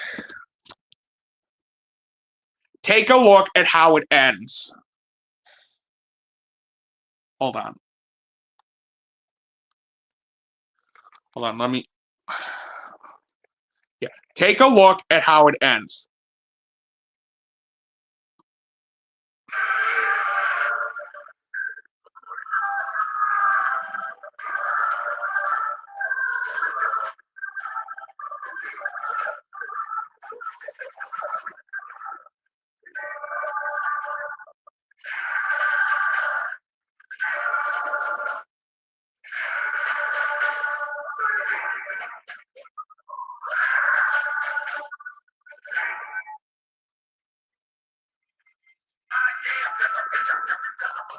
Yep, just like that. Oh. Hold on, let me go back to. Yeah, crap. Yep, that's how it ended. That's how it ended.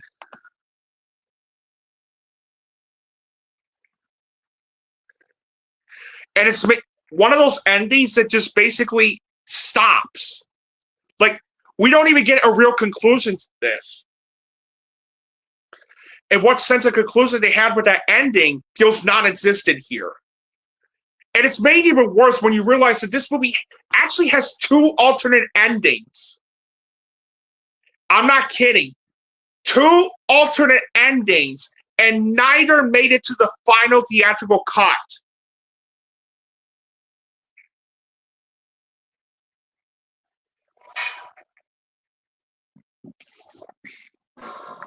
That's what it looked like. It looked like it was setting up for a sequel, but I highly doubt that'll even happen. But anyway, one alternate ending revealed Isaiah to have survived his beating. He watches on TV as Cam is shown to have won the Super Bowl for the Saviors, revealing that Cam signed the contract. While the other reveals Cam joined another football team and managed to win the Super Bowl with them, seemingly without the help of any rituals or other outside demonic forces. The film ends with Cam staring at a spinning football, hinting that despite not selling his soul, the unknown entities will still follow Cam for the rest of his career and possibly for the rest of his life.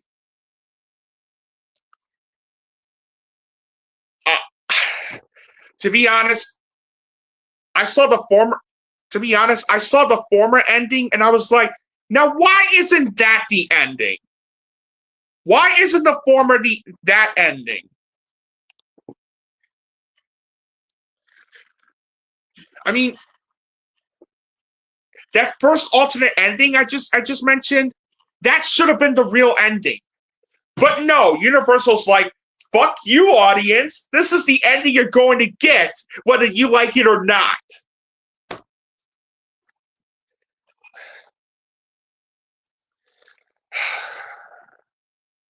Man, fuck this movie. Fuck this movie. Overall, Him isn't just a massive fumble for producer Jordan Peele and his production company. It's also one of the most. Here, let me like this out of here. Okay, good. Okay, so overall, Him isn't just a massive fumble from producer Jordan Peele and his production company. It's also one of the most convoluted, inconsistent movies I've ever seen, and it is easily one of the worst movies I've seen this entire year. 1 out of 10 or D-. I hated this movie.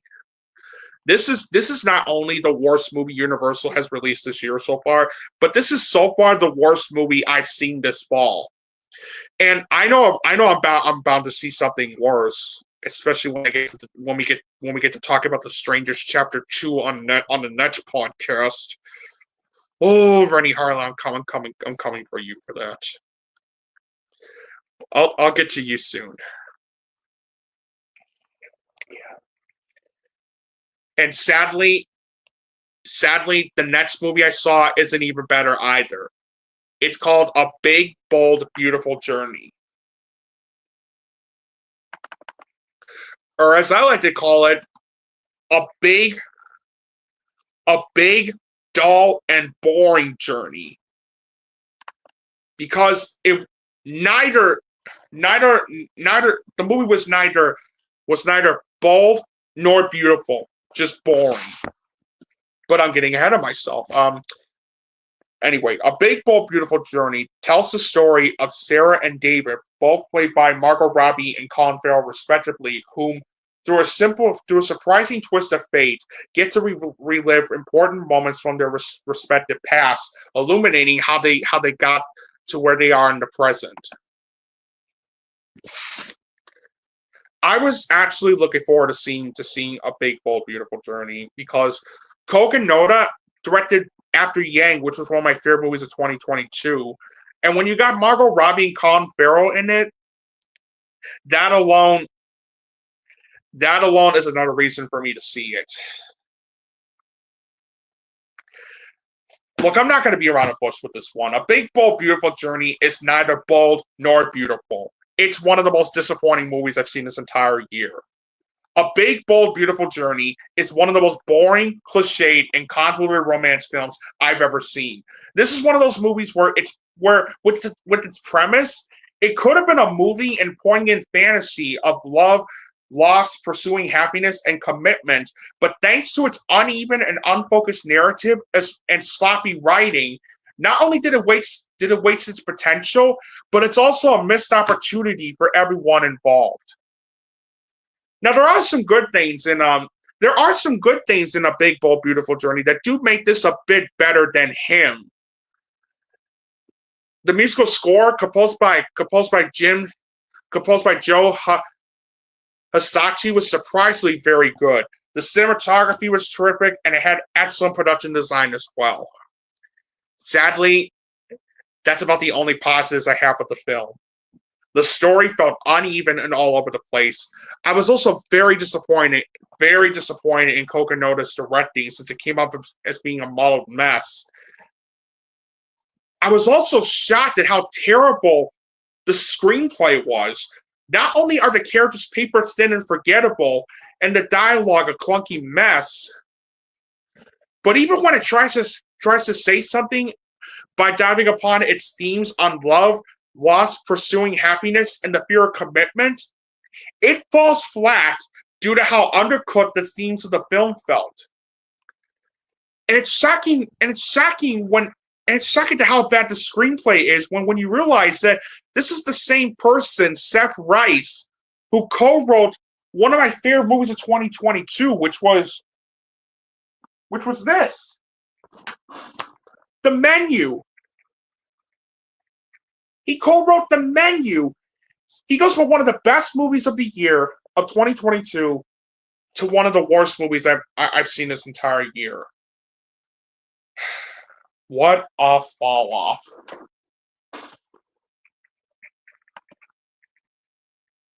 What a big fall off. The acting, while not terrible, wasn't that good. Colin Farrell and Margot Robbie tried their best, but they are horribly wasted in this movie, especially since the material they were given to is terrible. And there's no chemistry between these two leads whatsoever. Kevin Kline and Phoebe Waller-Bridge are also horribly wasted in this movie, since they're not given that much to do either. It's clumsily edited, the pacing was a tedious mess, it's also filled with cliches that you've seen in other romance films before, and not only did the ending feel so underwhelming, but there was something else shown in the film that really bothered me. And some critics have pointed this out, and I'm actually with them on this. Early on in the film, when Colin and Margot meet again, they're having lunch together at, I'm not making this up by the way, they're having lunch together at Burger King. And the Burger King product placement is all in your face that I seriously have to wonder if I was either watching a movie or a Burger King commercial. And I thought the Subway commercial in Friendship was blatant. At least that fit. At least that fit the tone of, at least the Subway in Friendship at least fits. This doesn't. That is not a good sign when I have to ask myself that. Overall, A Big, Bold, Beautiful Journey is neither bold nor beautiful.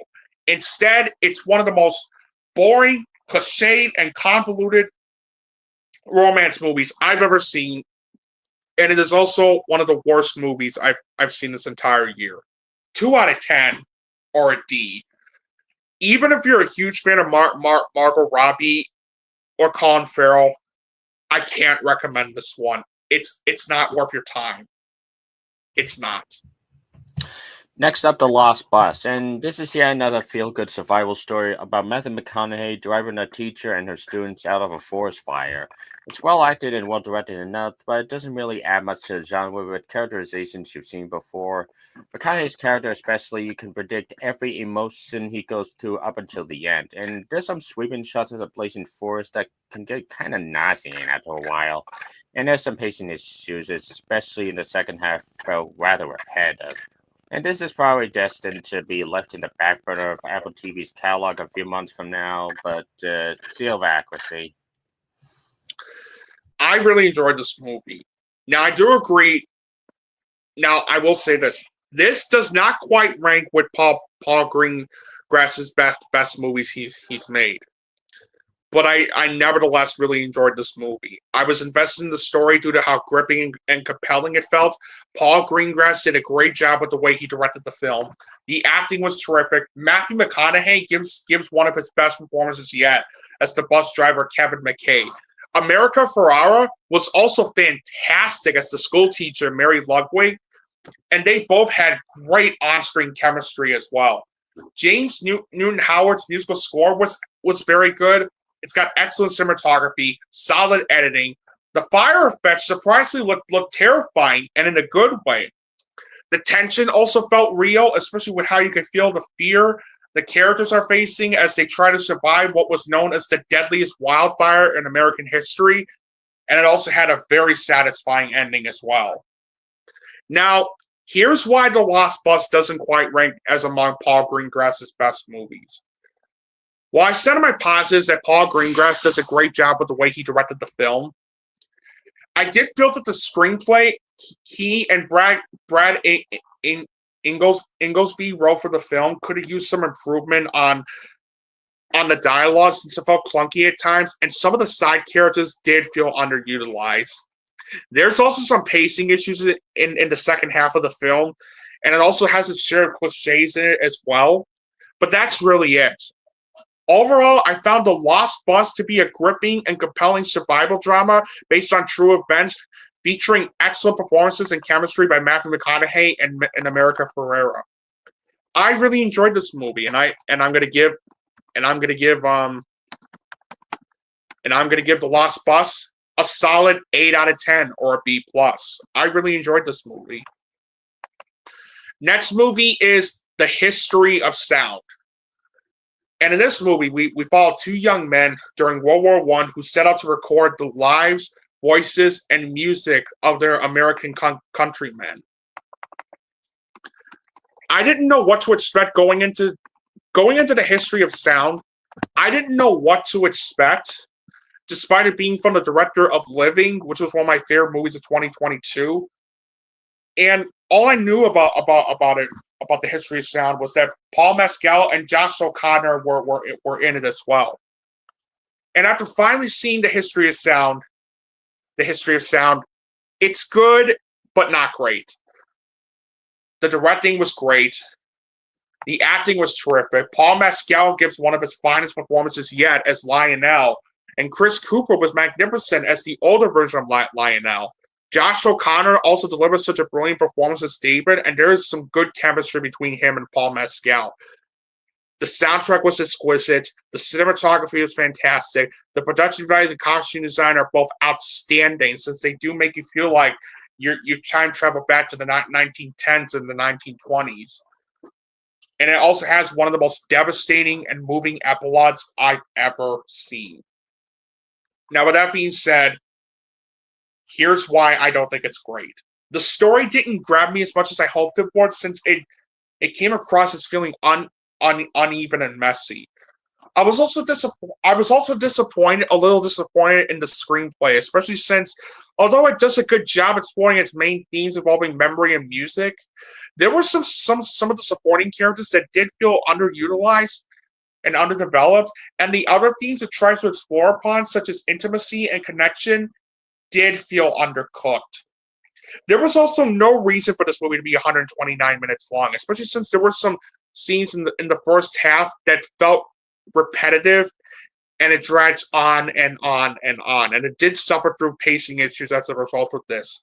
And there were some uneven, and of course, there are some editing choices that came across as feeling jarring and uneven, but that's really it. Overall, although slow and uneven in terms of its narrative, I nevertheless found The History of Sound to be a meditative and moving portrait on memory and music, featuring brilliant performances by Paul Mescal and Josh O'Connor. And I give it overall a solid 7 out of 10 or a B. Next, I have Waltzing with Brando, and really seems really committed to this movie, not only producing this movie, but also starring as Marlon Brando. And in a way, his hard work pays off in his performance, as the makeup, voice, and mannerisms really made him seem like Marlon himself. And the scenes where they did focus on his career are the most interesting parts. Unfortunately, those scenes are few and far between, since instead of focusing on him, and instead about this architect trying to get his dream home off the ground on this remote island. It's the equivalent of a Madonna movie that focuses on her hairdresser. So, Brando fans might get something out of it, but not much. Still mediocrity. But at least it's a masterpiece compared to my next movie. Gabby's Dollhouse. I was not looking forward to this movie the nanosecond this was announced, and it more than lived up to the hype because it's a garbage movie for infants and literally nobody else. The animation and acting aren't the worst, but still aren't even trying. The jokes are too juvenile for anyone over the age of, 1. It wipes out the likes of Toy Story 2 and Trolls. It disregards the little story it has in favor of flashy colors and pop songs. This is essentially what people who don't like little girls' toy properties think all of them are. It didn't quite top Boss Baby 2 as the worst remix movie, but it came close, so Seal of Rage. Also, do I need to remind you, Søren, of two things that are in this? Oops! Looks like Cakey got bakey. And skibbity cat.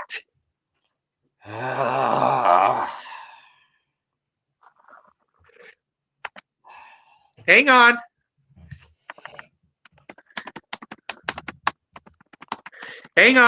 I got a clip that they'll probably.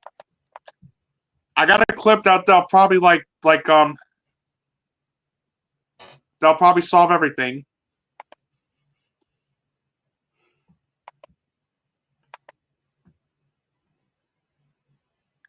Hang on.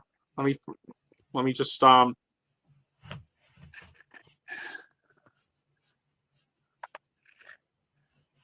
Here it comes.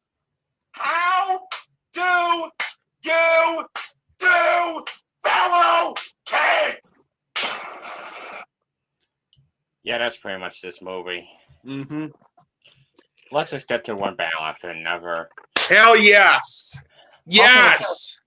And Paul Thomas Anderson continues his mostly spotless streak with his compelling and anxiety-inducing drama, with fantastic performances from the likes of Leonardo DiCaprio, Sean Penn, and Jason Vandy, stunning cinematography, top-notch editing, especially during the climax, and the story about Leonardo navigating the revolution while trying to save his daughter is emotionally compelling. So go seek out this post-Pound experience and see why it's the current Oscar frontrunner this year. So Seal Cinema. This is currently battling Sinners as being my number one film of the year. This was absolutely one of the most extraordinary films I've ever seen. This was absolutely one of the most extraordinary films I've ever seen, and it shows why Paul Thomas Anderson is one of the best filmmakers working today.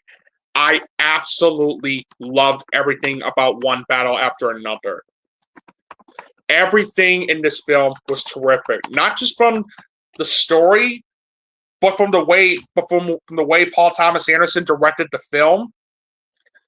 And the writing was terrific. It's one of the year's. The writing is also one of the year's very best. And I say this because the characters feel fleshed out and well developed. The dialogue felt quirky yet witty and clever, and it had a lot to say with its themes that still feel timely given today's climate, such as political extremism, prejudice, and inherited consequences through complex characters, as well as parenting, race, and chasing. The acting was terrific. Everybody in the film gave out such a brilliant performance. Leonardo DiCaprio gives out one of his best performances yet as Bob Berkenson. He was so good in this movie, and honestly, give him another Oscar nomination, please. Give him another Oscar nomination. Sean Penn was fantastic. One of his best performances yet as Colonel Stephen J. Lockjaw. You hate his character because of how intimidating he is, but his performance was so powerful that this is one of those characters you love to hate. Absolutely one of the best supporting performances I've seen this entire year. Benicio del Toro and Virginia Hall were both terrific, and so was Tiana Taylor. but Chase Infinity gave out what is possibly the best breakthrough performance I've seen from either a child or a young actress this entire year, and that is how riveting her performance felt. Johnny Greenwood's musical score was fantastic. The cinematography is the best I've seen in 2025. It's very well edited. The editing was fantastic. It was very well paced throughout. Even for a movie that was 162 minutes long, it just flew by. It just flew by for me. It's got some spectacular action sequences. And above all else, it's also very funny at times, too, as there are some moments of dark comedy, of some clever dark comedy added to the mix. Also, Taz, one last thing. Actually, One Battle After Another beat Gabby's Dollhouse at the box office. And finally, it has one of the most exciting climaxes I've ever seen in a motion picture, and the ending couldn't be any more satisfying. I absolutely loved One Battle After Another. It is hands down one of the most extraordinary, exhilarating. I mean, if there were words to describe this, to describe One Battle After Another, it would be this. It is one of the most. Let me rephrase what I just said. I am not exaggerating when I say that not only is One Battle After Another not only one of Paul Thomas Anderson's very best movies he's done, but it is also one of the most extraordinary films I've ever seen in my life. Please do yourself a favor and go see this movie as soon as you can. Get off that couch or chair or whatever you're sitting on and go see One Battle After Another as soon as you can in the theater. It is absolutely one of the year's very best films. It's between this and Sinners for the number one spot. And this is and I saw this film twice. I saw it twice in theaters, and it just gets better and better and better the more I think about it. So, yeah, if you haven't guessed, I am definitely going to give One Battle After Another a 10 out of 10 or an A+, baby.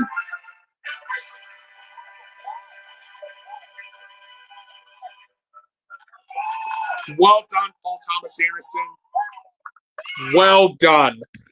Well done.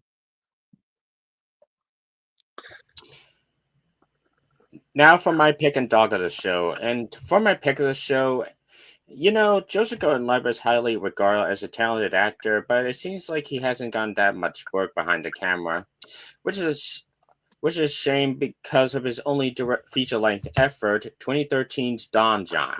It tells an engaging story about a man who has everything in control. That is a great movie, by the way. Between his relationships to his hobbies, until he tries to strike a relationship with Scarlett Johansson. It's very well written and directed by Levitt, and it's also perfectly paced in an hour and a half. He also presents a compelling theme of, is it worth it to give up your hobbies in favor of true romance? It's a truly underrated film that you should seek out if you haven't already. As for my dog of the show, remember a few podcasts ago when I talked about The Prince of Egypt and how it's arguably the definitive film adaptation of the Exodus story? Well, let's talk about the complete opposite, an adaptation that completely falls off the rail. Y'all know where I'm going with this. Exodus Gods and Kings. Yep, that film. I remember seeing this back in 2014, and I am not kidding when I say that this was one of the most disappointing movies I've ever seen in my life. I heard going into it how underwhelming it was, considering one of the great modern epic directors, Ridley Scott, was behind it, but it genuinely pisses me off in how bad it really is. First off, the cast. Most, if not all, the actors look out of place for a movie like this. Yeah, really. Christian Bale doesn't even try to look like Moses, and neither does Joel Edgerton as the Pharaoh. While the physical sets and costumes aren't bad, they're ruined by drab cinematography and especially the terrible CGI. The CGI was terrible! Like, good God! The battle sequences are all you've seen before. It's super boring, and it makes all these autistic decisions that just baffle me beyond comprehension. Like Guy's portrayed as this pretentious young boy for some reason. Like, what? All in all, this is one of Ridley Scott's very worst movie, if not the worst, as well as my worst film of 2014 because of how much it butchers such an iconic story. There's actually no reason to see this other than if you're a Ridley Scott completionist, because there are literally dozens of adaptations that do better justice to the story. Oh shit! Sorry about that. That do better justice to the story, such as the aforementioned Bridge of Egypt and the iconic Ten Commandments. Watch those, especially the Prince of Egypt. Hence why Exodus Gods and Kings is my dog of the show. Yeah, I don't blame you. It was just. This was really Scott's attempt to be something epic with that Exodus story, and it failed completely. Just failed. And Carter, you funny you mentioned it. Gabby Stallhouse is actually tied with Smurfs on my 2025 list. Yeah, and I was originally going, and you know what, a podcast. I think one podcast ago, I did mention Gabby's Dollhouse in my least anticipated films of the fall season list.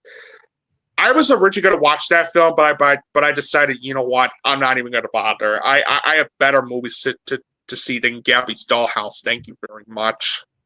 You're not missing shit. I know I'm not. And thank goodness and thank God that I'm not.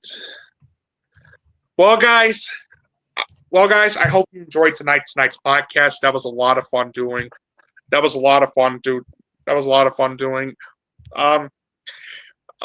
We will be back.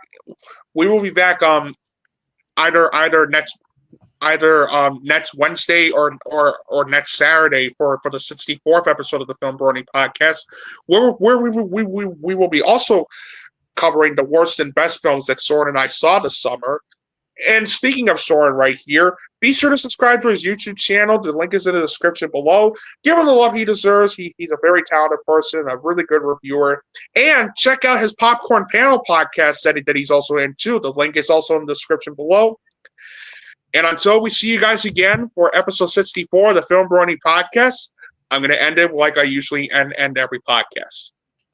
Thanks for watching tonight's podcast, and we will see you all again next time. So long for now.